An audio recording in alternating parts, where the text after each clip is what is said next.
Hello! Hi అండి. Welcome to our channel రకరకాల రుచులు. ఈరోజు వీడియోలో నేను ఆకుకూరతోటి ఒక చక్కటి పప్పును చేసి చూపిస్తానండి. ముందుగా తోటకూరను, టమాటోలను, పచ్చిమిర్చిని, ఉల్లిపాయను, చింతకాయలను తీసుకొని పక్కన పెట్టుకోండి.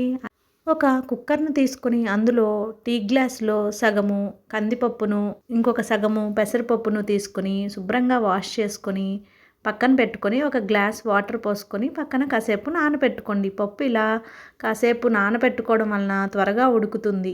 ఇప్పుడు స్టవ్ ఆన్ చేసుకొని కుక్కర్ గిన్నెను పెట్టుకొని ఒక అర టీ స్పూను పసుపుని యాడ్ చేసుకోండి.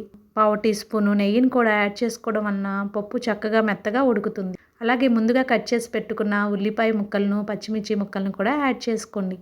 ముందుగా కట్ చేసి పెట్టుకున్న టమాటా ముక్కలను కూడా ఇప్పుడు యాడ్ చేసుకొని ముందే 4, 5 సార్లు శుభ్రంగా కడిగి పెట్టుకున్న తోటకూరను సన్నగా తరుక్కొని ఆ తోటకూరను కూడా ఇప్పుడు యాడ్ చేసుకోండి.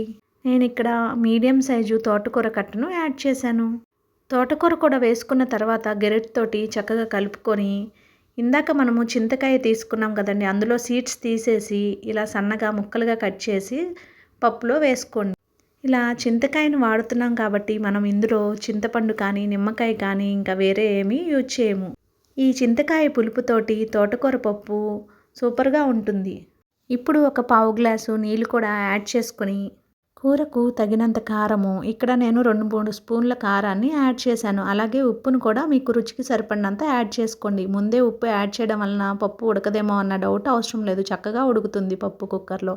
ఉప్పు, కారం అన్నీ వేసుకున్న తర్వాత గెరిటితోటి మొత్తం ఒకసారి బాగా కలుపుకొని ఇప్పుడు కుక్కర్ మూతను పెట్టుకొని మీడియం ఫ్లేమ్లో 2, 3 విజిల్స్ రానివ్వండి. అప్పుడు పప్పు బాగా ఉడుకుతుంది. 2, 3 విజిల్స్ వచ్చాక ప్రెషర్ అంతా రిలీజ్ అయ్యాక కుక్కర్ మూతను ఓపెన్ చేసి చూసి గెరిటెతో బాగా మిక్స్ చేసుకోండి. ఆల్రెడీ పప్పు మెత్తగా ఉడికిపోయింది కాబట్టి మనం ఒకసారి అలా గెరిటెతో మెదుపుకోవడం వలన పప్పు చక్కగా పేస్ట్ లాగా మెత్తగా పప్పు గుత్తితో మెదిపినట్టుగా చక్కగా వస్తుంది.